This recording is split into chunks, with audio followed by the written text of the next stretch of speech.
Le Christ est ressuscité, chers amis, bonjour. C'est avec beaucoup de joie que de nouveau aujourd'hui nous pouvons nous retrouver pour prier avec la parole de Dieu. La nourriture pour notre esprit, pour notre âme, pour notre corps, tout notre être.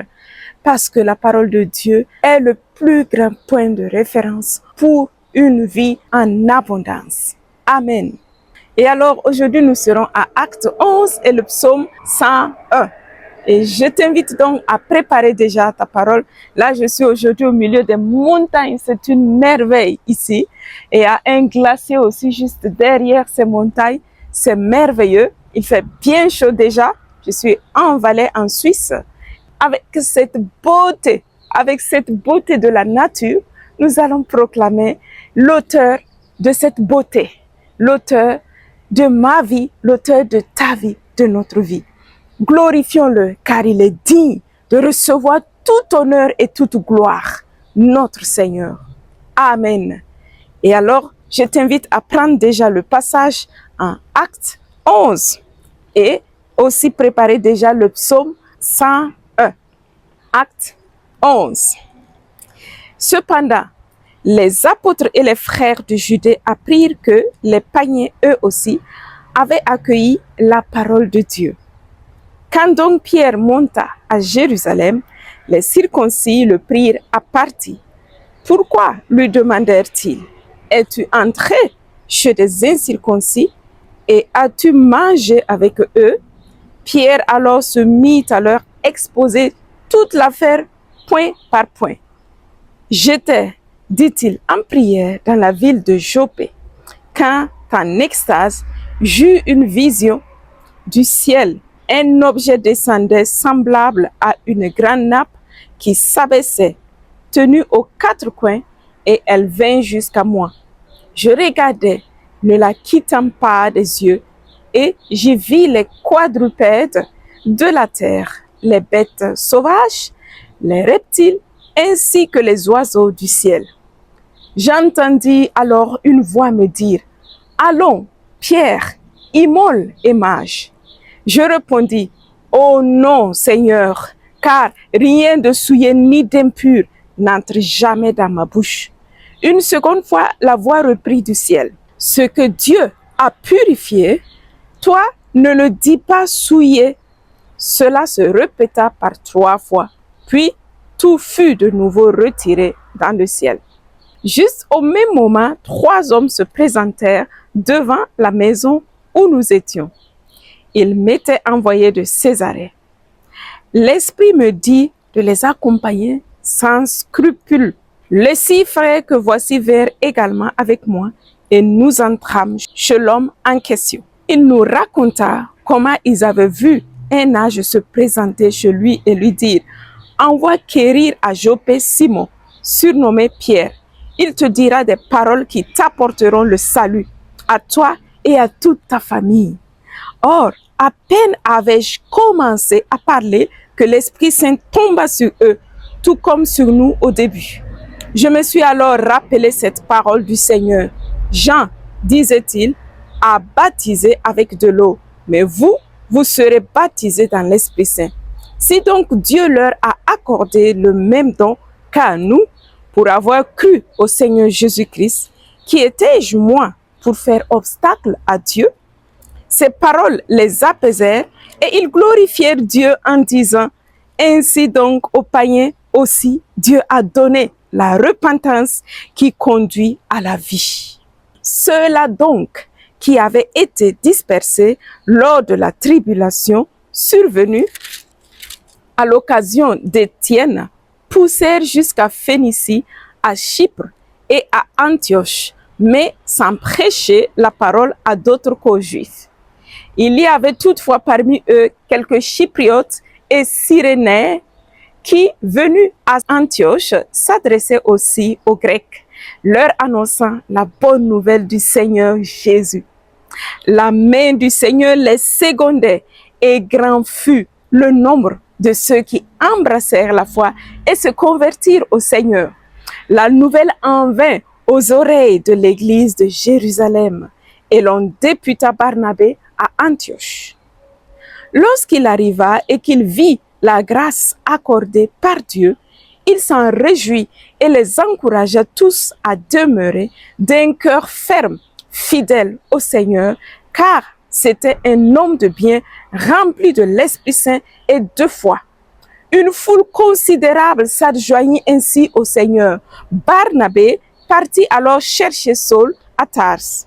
L'ayant trouvé, il l'amena à Antioche. Toute une année durant, ils vécurent ensemble dans l'église et y instruisirent une foule considérable. C'est à Antioche que, pour la première fois, les disciples reçurent le nom de chrétiens. En ces jours-là, des prophètes descendirent de Jérusalem à Antioche. L'un d'eux, nommé Agabus, se leva et sous l'action de l'Esprit, se mit à annoncer qu'il y aurait une grande famine dans tout l'univers. C'est celle qui se produisit sous Claude.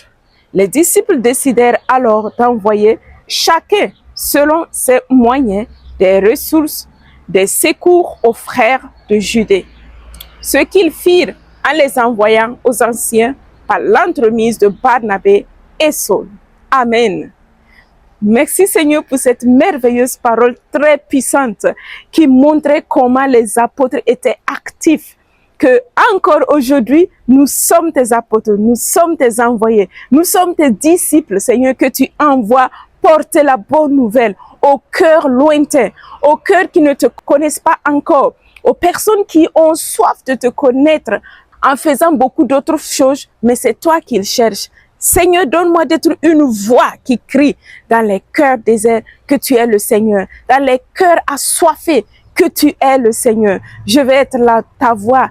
Je veux être, Seigneur, ton disciple. Je veux être ton apôtre. Je veux, Seigneur, propager ta bonne nouvelle de partout où tu m'envoies.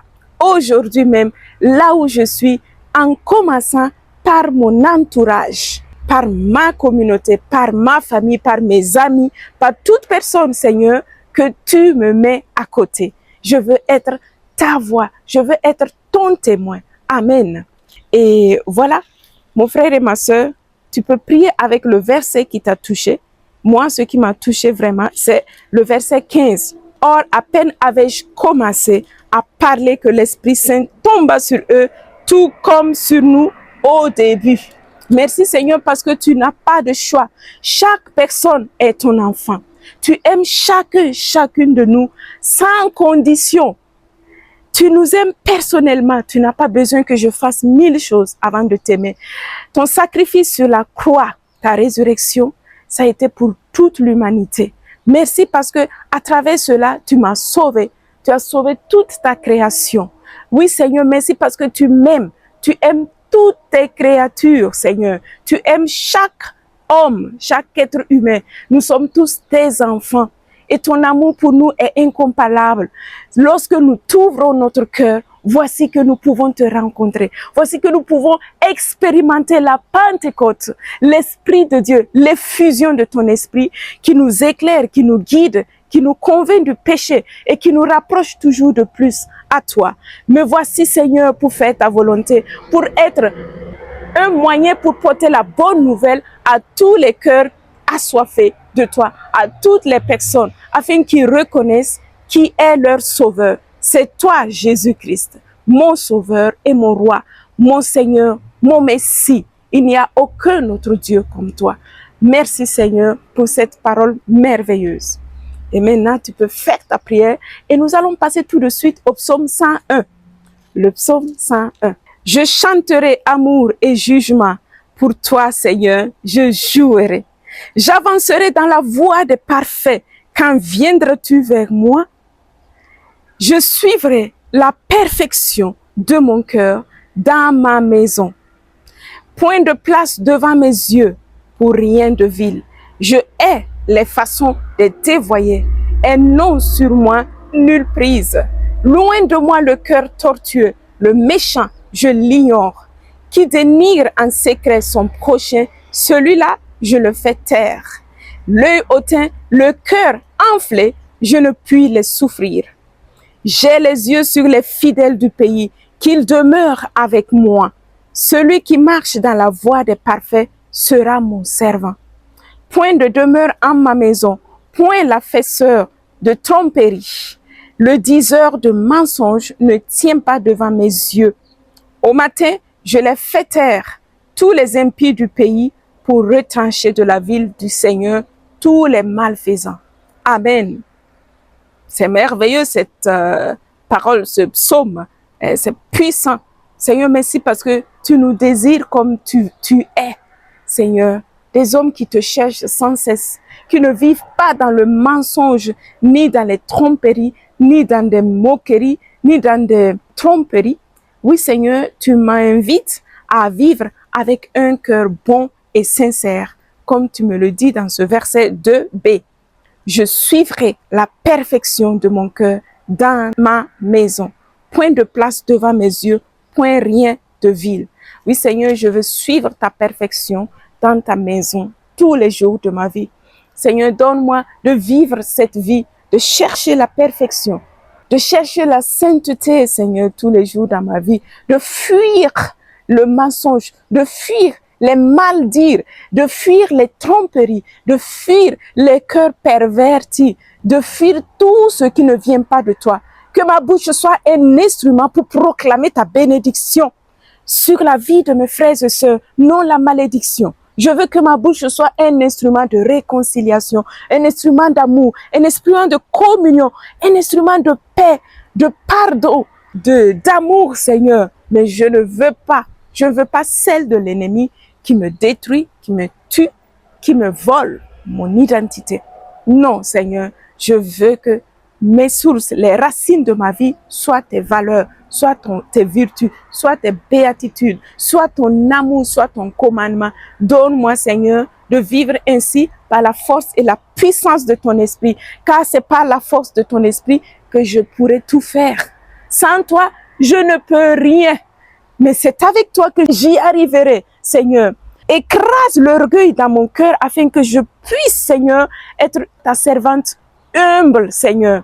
Oui, Seigneur, que cette prière rejoigne tous ceux qui sont en train de me suivre, afin que notre vie soit toujours de plus des canaux de ton amour, des canaux pour le royaume des cieux, des canaux de ton intervention, afin que ton règne vienne davantage dans nos vies, sur cette terre, sur ce monde, dans cet univers. Amen. Merci, Seigneur. Et merci à toi, mon frère et ma sœur. C'est à toi maintenant de prier avec le verset qui t'a touché de plus. Et nous allons nous revoir la semaine prochaine, déjà à l'île Maurice. Oui, nous sommes revenus il y a peu de jours d'Israël. Et la semaine prochaine, nous nous retrouvons à prier ensemble à l'île Maurice. C'est merveilleux. C'est l'unique Dieu et Sauveur qui intervient de partout où nous sommes, où nous allons, où tu es. Ce même Jésus qui a intervenu ici, intervient là où tu es. Ainsi soit-il pour toi, mon frère et ma sœur, dans la situation que tu vis. Reçois la bénédiction, la paix de Jésus dans ton cœur, la guérison de Jésus dans ta vie. Amen. Et oui, à Jérusalem, en Israël, c'était merveilleux. Nous avons été à l'ordination de deux de nos frères, deux des frères de la communauté Jean-Baptiste, la communauté Koinonia Jean-Baptiste. Ils sont devenus prêtres ordonnés par son excellence, le cardinal Pitsa Bala à Capharnaüm, la maison de Pierre. C'était une expérience magnifique, une cérémonie unique. C'était la toute première fois que le monde existe dans l'univers, dans l'histoire du monde, qu'il y a eu là une ordination sacerdotale. Et donc, cela, c'était pour nous un signe merveilleux du Seigneur pour notre communauté, pour ces deux frères de la communauté qui ont été ordonnés à travers le cardinal Pitsa Bala. Amen. Merci, au revoir et à la semaine prochaine. Sois béni, mon frère et ma sœur. Et je vais te faire voir quelques images de cette cérémonie qui a eu lieu à Capharnaüm. Amen.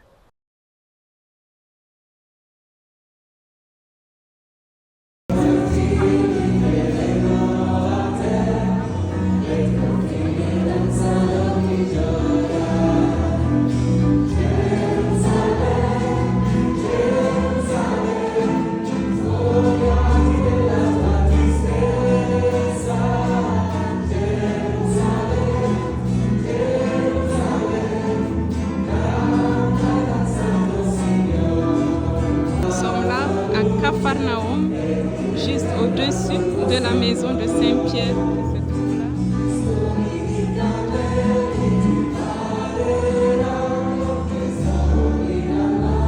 Si vous regardez bien, vous allez bien voir la maison de Saint-Pierre où Jésus a dormi, où Jésus se retrouvait avec ses disciples.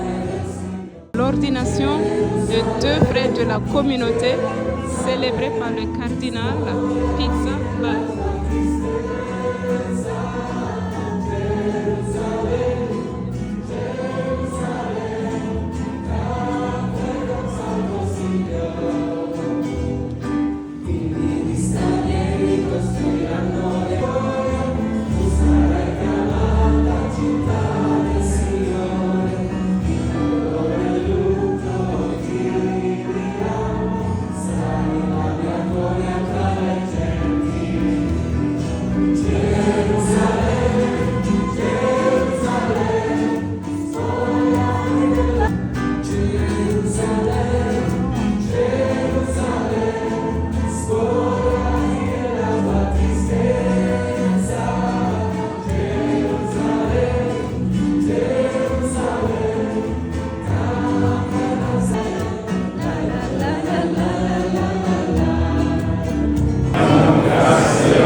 Merci Jésus pour ce nouveau prêtre, Seigneur. Ces deux nouveaux prêtres que tu nous donnes, Seigneur.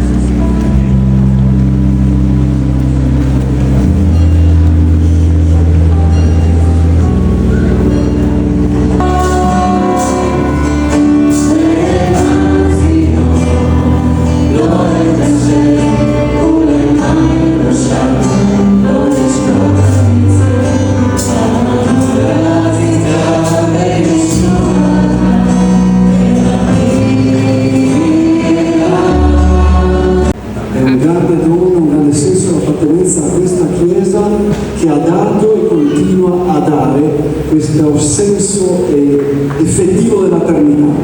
E quindi grazie di cuore a Sua Eminenza il Cardinale Pizzaballa, che ha accolto la Quinoria 20 anni fa come custode e oggi come patriarca l'ordinazione di questo nuovo sacerdote. Grazie.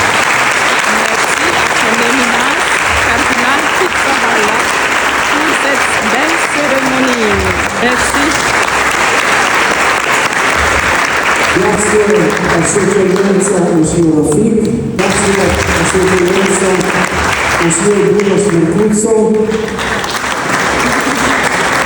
grazie a Monsignor Nicola, segretario di Presidentura, grazie al Guardiano Padre Timoteo della Fraternità Pubblica Fano, che ci hanno accolto con molta disponibilità, e tutti i fratelli che hanno lavorato per la cerimonia. Grazie di cuore, grazie ai nostri fratelli vicinanti degli Vaticani.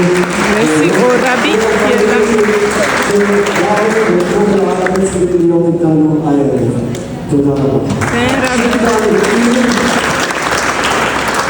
We are all invited for the refreshment that we are there awaiting for us.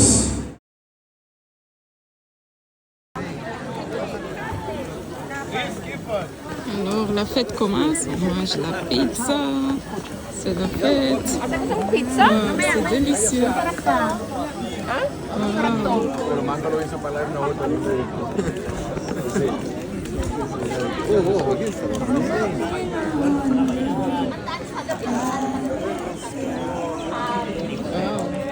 C'est typique d'ici. C'est vraiment délicieux.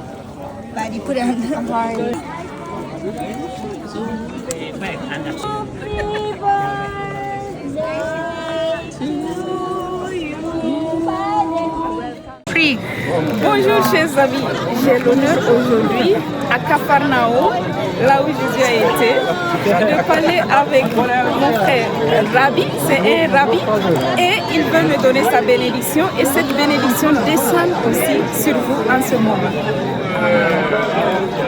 ישמכם אלוהים כאפרים וכמנשה, יברככם אלוהים, ישם לכם שלום.